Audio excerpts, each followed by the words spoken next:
শুধুমাত্র আপনাদের বাবরি মসজিদের ইমোশন নিয়ে কোনো এক ব্যক্তি খেললো আর আপনারা সেই রাজনৈতিক দলকে সমর্থন করছেন, তাহলে আপনারা কতটা ধর্মনিরপেক্ষ?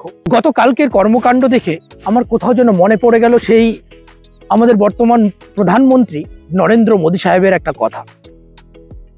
নরেন্দ্র মোদী সাহেব সেদিন মঞ্চে উঠে একটা বক্তব্য দিয়েছিল যে মুসলিম সম্প্রদায় পাংচার বানানোর যোগ্য। আমরা কিন্তু সেদিন সকলে মিলে প্রতিবাদ করেছিলাম যে না, মুসলিম সম্প্রদায়ের মধ্যে আরো উচ্চ পদে বসে রয়েছে বহু ট্যালেন্টেড, বহু শিক্ষিত মানুষ রয়েছে, এপিজে আব্দুল কালাম ছিল, বহু মানুষের কথা আমরা তুলে ধরেছিলাম এবং নরেন্দ্র মোদীর সেই বক্তব্যের আমরা কিন্তু প্রতিবাদ করেছিলাম। কিন্তু গতকালকে পশ্চিমবঙ্গের যে রাজনৈতিক কর্মকাণ্ড, সেই কর্মকাণ্ড দেখে আমার কোথাও না কোথাও সেই একটা আফসোস, একটা আক্ষেপ, একটা ক্ষোভ জন্মেছিল মুসলিম সম্প্রদায়ের প্রতি। এর কারণটা কি? যে মুসলিম সম্প্রদায় বিগত দিনেও রাজনীতি বোঝেনি এবং আজকেও যে সময় উপযোগী রাজনীতি সেটা বুঝতে ব্যর্থ। কারণটা কি? যে গোটা ভারতবর্ষের রাজনৈতিক পরিস্থিতি দেখার পরেও কিছু মূর্খ মুসলিম যেভাবে কারো রাজনৈতিক উদ্দেশ্যকে বুঝেও, রাজনৈতিক অভিসন্ধিকেও বুঝেও না বোঝার ভান করছে, তাহলে এর থেকে আর কি বলার আছে? বন্ধুরা, আমি আপনাদেরকে কি বলবো যে হঠাৎ করে পশ্চিমবঙ্গের রাজনীতির পটভূমিতে একটা পরিবর্তন দেখা গেল, একটা টানাপোড়েন দেখা গেল যে তৃণমূল কংগ্রেস থেকে হুমায়ুন কবিরকে সাসপেন্ড করা হলো। কিন্তু এই যে সাসপেন্ড বা তৃণমূল কংগ্রেস থেকে বেরিয়ে আসা, অন্য রাজনৈতিক দল গঠন করা, বাবরি মসজিদের প্রসঙ্গ সাসপেন্ড হওয়ার আগেই কিন্তু উচ্চারণ হয়েছিল। এখানেই আপনাদেরকে রাজনৈতিক অভিসন্ধিটা বোঝার বিষয় ছিল যে হঠাৎ করে হুমায়ুন কবির এমন একটা বিষয় আপনাদের সামনে নিয়ে আসলো যেটা সেন্সিটিভ বিষয়, বাবরি মসজিদ। তো যখন এই হুমায়ুন কবির বাবরি মসজিদের প্রসঙ্গ নিয়ে এসেছিল ব্যক্তিগতভাবে, যখন চতুর্দিক থেকে বিভিন্ন রকম হুমকি, এমনকি মাথার মূল্য পর্যন্ত ঘোষণা করা হয়েছিল, আমরা কিন্তু প্রতিবাদ করেছিলাম। কারণ আমাদের সংবিধানে কোনো এক ব্যক্তি কোনো এক মসজিদ তৈরি করতে যদি ইচ্ছা প্রকাশ করে বা তৈরি করে, সেখানে বাধা দেওয়ার ক্ষমতা কারণ নেই। কারণ সংবিধান রাইটস দিয়েছে প্রত্যেকটা ধর্মের ব্যক্তি তার যে ধর্মীয় উপাসনাগার বা ধর্মীয় স্থল সেটা তৈরি করার তার রাইট রয়েছে। তাই সংবিধানের নিয়ম মাফিক হুমায়ুন কবিরের বাবরি মসজিদে কোনো রকম বাধা নেই। তো সেই দিক থেকে কিন্তু সকল মানুষ বা অনেক মানুষ মুসলিম সম্প্রদায় সমর্থন করেছিল, এটা মানা যায়। কিন্তু আজকের দিনে যেভাবে মুর্শিদাবাদ সংলগ্ন এলাকার মানুষ হুমায়ুন কবিরকে সমর্থন করছে বা তার পাশে দাঁড়াচ্ছে, আমার মনে হয় কোথাও না কোথাও মুসলিম সম্প্রদায় ব্যর্থ রাজনীতি বুঝতে। কারণ এখানে কয়েকটা জিনিস আপনাদের সামনে পরিষ্কার।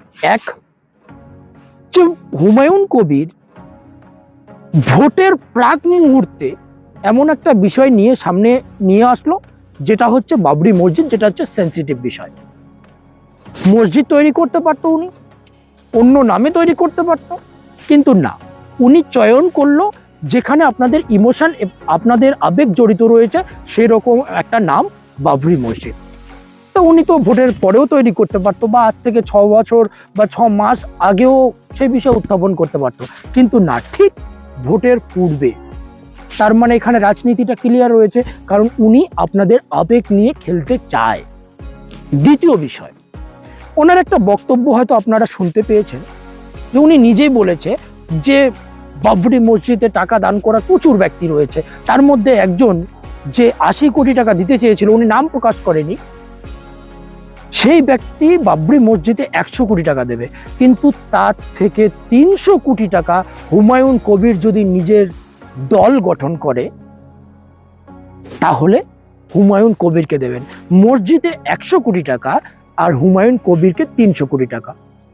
তাহলে কোন এমন ব্যক্তি রয়েছে যিনি মসজিদ করাতে চায়? ঠিক আছে, কিন্তু তৎসঙ্গে এটা চায় যে হুমায়ুন কবির আলাদা কোনো একটা রাজনৈতিক দল গঠন করুক, মুসলিম সম্প্রদায়ের ভোটে ভাগ বসাক, রাজনৈতিক অভিসন্ধি আপনাদের বুঝতে মানে অতটা আমার মনে হয় না যে এত মূর্খ যে আপনারা বুঝবেন না। এর পরের প্রসঙ্গ আমি বলছি, হুমায়ুন কবির যদি সত্যি সত্যি শাসক দলের প্রতি অনেকটা উনি ক্ষোভে রয়েছে, এই কারণে শাসক দলকে নিজের ক্ষমতা প্রদর্শনের উদ্দেশ্যে আলাদা রাজনৈতিক দল গঠন করলো, তাহলে ওনার এজেন্ডা কি থাকতো? উনি মুর্শিদাবাদ, মালদা এই সমস্ত সংলগ্নে কিছু যেগুলো মুসলিম অধ্যুষিত, যেগুলো মুসলিম সংখ্যাগরিষ্ঠ, সেই সমস্ত ভোটারে ভাগ বসিয়ে নিজের যতটা সম্ভব 10টা-15টা এমএলএ বের করার চেষ্টায় থাকতেন এবং নিজের ক্ষমতা প্রদর্শন করতে চাইতেন। যদি 10টা বা 5টা এমএলএ বের করতো, যে তৃণমূল কংগ্রেসের কাছেই যে নিজের ক্ষমতা প্রদর্শন হতো তা নয়, কিন্তু এটা পশ্চিমবঙ্গের রাজনৈতিক পটভূমিতে তার একটা গুরুত্বপূর্ণ ইতিহাস হয়ে থাকতো বা একটা ক্ষমতার জায়গা তৈরি হতো। কিন্তু এখানে আপনাদেরকে এজেন্ডা বুঝতে হবে যে উনি শুধুমাত্র মুসলিম অধ্যুষিত, মুসলিম সংখ্যাগরিষ্ঠ জায়গায় নয়, উনি কখনো বলছে 135টা, কখনো বলছে 200টা, আবার কখনো বলে দিচ্ছে 294 আসনেই ভোট দিয়ে দেবো। এর আসল উদ্দেশ্য বা অভিসন্ধিটা কি?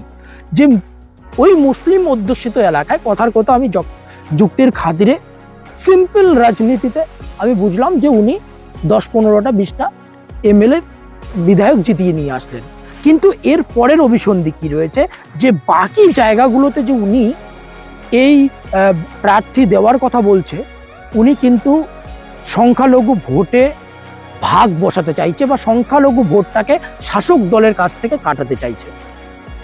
এতে কি হবে?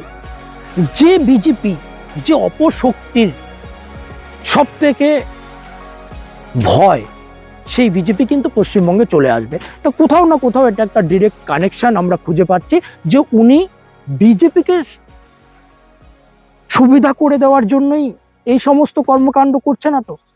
এরপরে যুক্তি দিয়ে আমি বলছি, কারণ এই সমস্ত আমি যে কথা বলছি যে বিজেপিকে সুবিধা করতে, এগুলো অনেক নেতা নেত্রী বা অনেক আইটি সেলও বলে, কিন্তু আমি যুক্তি দিয়ে বোঝাচ্ছি। এরপরে একটা কথা, ওনার বক্তব্যের মধ্যে কখনো এত বক্তব্যের মধ্যে অমিল পাওয়া যাচ্ছে যে কখনো এটা বলছে তো কখনো আরেকটা বলছে। উনি বলছে যে বিজেপি আসুক তাতে আমার কি, মানে ওনার কথার মধ্যেই কিন্তু আপনাদেরকে সেই রাজনীতিটা খুঁজে বের করতে হবে যে উনি ওনার রাজনৈতিক স্বার্থে আপনাদেরকে ব্যবহার করছে। উনি ওনার রাজনৈতিক স্বার্থে বাবরি মসজিদ নিয়ে আসলো, ধর্মীয় কোনো উদ্দেশ্য এখানে নেই। উনি রাজনৈতিক স্বার্থে ধর্মটাকে ব্যবহার করছে, আর আপনারা ধর্মের জন্য ওনাকে সমর্থন করছেন। তাহলে এরপরে আপনারা যখন পরিষ্কার বুঝতে পারলেন যে উনি আপনাদেরকে দিয়ে রাজনীতি করছে, তো শুধুমাত্র কি আপনারা হুমায়ুন কবিরের স্বার্থ দেখবেন, নাকি পুরো মুসলিম সমাজের স্বার্থ দেখবেন, নাকি পুরো সংবিধানের যে সাংবিধানিক যে গঠন সেটাকে দেখবেন, পুরো সেকুলারিজমটাকে আপনারা দেখবেন? কারণ বর্তমান রাজনৈতিক পটভূমিতে অবশ্যই মুসলিম ভোট, সংখ্যালঘু ভোট একটা গুরুত্বপূর্ণ জায়গায় রয়েছে, কিন্তু আপনাদেরকেও সময় উপযোগী সিদ্ধান্ত নেওয়ার প্রয়োজন রয়েছে। আপনি যখন একটা মানুষ বুঝতে পারলেন যে উনি রাজনৈতিক অভিসন্ধির কারণে ধর্মটাকে ব্যবহার করছে, তারপরও আপনি আপনারা এতটা ওনাকে নিয়ে মাথায় চড়িয়েছেন কেন? উনি বাকি জায়গাগুলো ধর্মীয় আবেগ দিয়ে ভোটটা কাটবে, বিজেপি সরাসরি চলে আসবে, এগুলো আপনারা হয়তো বহুবার শুনেছেন কিন্তু বিশ্বাস করতে চাইছেন না। আমি একটা কথা মানে বলতে না চাইলেও বলতে বাধ্য হচ্ছে, আপনারা নিজের পায়ে নিজে কুড়োল মারছেন না তো? আপনারা এতদিন থেকে পশ্চিমবঙ্গের বুকে সিপিএম করতেন, কংগ্রেস করতেন, তৃণমূল করতেন, আরো অন্যান্য রাজনৈতিক দল করতেন।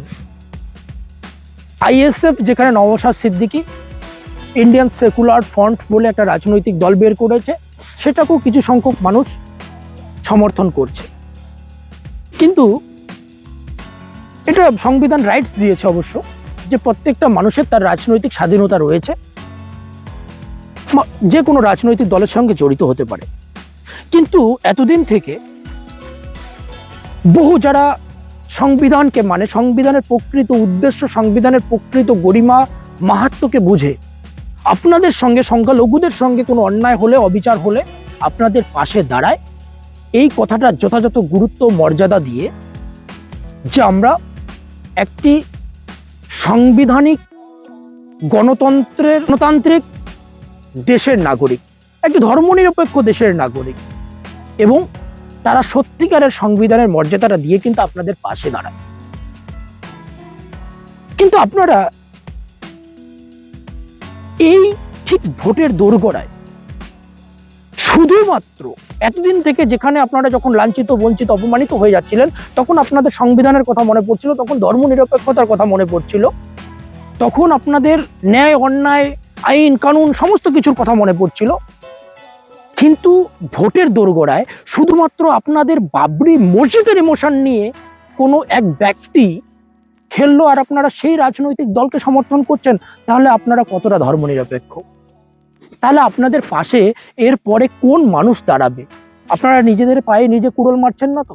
প্রশ্নটা কিন্তু আপনাদের কাছে থাকবে যে আপনারা ঠিক ভোটের মুহূর্তে একটা এমন এক ব্যক্তি যে ধর্মীয় তাস খেলে, ধর্মীয় ইমোশন কাজে লাগিয়ে একটা মসজিদের রাজনীতি, মন্দির মসজিদের রাজনীতিতে পা দিয়ে মসজিদের রাজনীতি করছে, আর আপনারা তাকে মাথায় নিয়ে ঘুরছেন, তাকে ঘাড়ে তুলে নিয়েছেন। তাহলে আপনারা এরপরে কার কাছে আশা করবেন? কারণ আপনারা সেই ব্যক্তিকে সমর্থন করছেন, যে ব্যক্তি যে জিনিসগুলোর সর্বদা আমরা বিরোধ করি, যে রাজনীতিটা হওয়া উচিত উন্নয়নের রাজনীতি, শিক্ষা, বস্ত্র, বাসস্থান, উন্নয়নের রাজনীতি হওয়া উচিত, মন্দির মসজিদের রাজনীতি নয়। কিন্তু আপনারা কি করছেন? আপনারা সেই মসজিদ নিয়ে যে ব্যক্তি রাজনীতি করছে, যে ধর্মীয় তাস, যে ধর্মীয় ইমোশন, মসজিদের ইমোশন নিয়ে খেলছে, সেই ব্যক্তিকে মাথায় তুলে নিচ্ছেন। তাহলে আপনারা, আমি আবারও বলছি, নিজের পায়ে নিজে কুড়োল মারছেন না তো? ভাবার বিষয় বন্ধুরা, আমি যে কথাগুলো বললাম অবশ্যই ভাবার বিষয়। ঠিক ভোটের প্রাক মুহূর্তে মসজিদ তৈরি করার কথা, মসজিদ তাও আবার এমন একটা নাম যেখানে আপনাদের ইমোশন জড়িত রয়েছে। মসজিদ ও যদি কোনো ধার্মিক ব্যক্তি হতো, মারা যেত, কিন্তু ওর পিছনে যে রাজনৈতিক অভিসন্ধি রয়েছে সেটা পরিষ্কার হওয়ার পরও আপনারা মাথায় তুলে নিচ্ছেন। একটা বয়ান যেখানে দেখা যাচ্ছে যে অজিতকে 100 কোটি টাকা দিচ্ছে, কিন্তু উনি মমতা ব্যানার্জি বা শাসক দলকে, একটা রাজনৈতিক দলকে হারানোর জন্য নতুন দল গঠন করলে 300 কোটি টাকা দেবে। এখানেও আপনারা পরিষ্কার অভিসন্ধিটা, তারপরে ওনাকে মাথায় তুলে নিচ্ছেন। উনি যেখানে আপনারা বুঝছেন যে উনি যদি সত্যি সত্যি আপনাদের যেখানে যেখানে মুসলিম সংখ্যাগরিষ্ঠ ভোটার রয়েছে সেই সমস্ত জায়গায় কিছু এমএলএ নিয়ে নিজের ক্ষমতা প্রদর্শন করাতে চায়, মুসলিমদের ক্ষমতা প্রদর্শন করাতে চায়, তাও ঠিক ছিল। কিন্তু উনি বলছে যে উনি 135, 200, 294 সিটে ভোট প্রার্থী দেবে, সেখানকার সংখ্যালঘু ভোটকেও এই মসজিদ ইস্যু নিয়ে কাটতে চাচ্ছে। তারপরও আপনারা পরিষ্কার, উনি নিজেই বলেছে যে বিজেপি যদি ক্ষমতায় আসে আমার কিছু যায় আসে না। তো আপনারা যে শক্তি, যে অপশক্তির বিরোধিতা করছেন, যে অপশক্তিকে দেশ থেকে তাড়ানোর কথা বলছেন, সেই অপশক্তিকে উনি নিয়ে আসতে চাইছে কোনো না কোনোভাবে সমস্ত রাজনৈতিক অঙ্কতেই। আপনারা যদি হুমায়ুন কবিরকে এই মুহূর্তে সমর্থন করেন, তাহলে সেই অপশক্তি বাংলার সম্প্রীতি নষ্ট করার উদ্দেশ্যে বাংলার শাসন ক্ষমতায় আসীন হবে। তো সমস্ত অঙ্ক বোঝার পরও আপনারা হুমায়ুন কবিরকে মাথায় তুলে নিচ্ছেন, আর একবার মূর্খামি করছেন না তো? আপনারা সেদিনও রাজনীতি বোঝেননি, আজকেও বুঝছেন না। আপনারা নিজের পায়ে নিজে কুড়োল মারছেন না তো? ধন্যবাদ।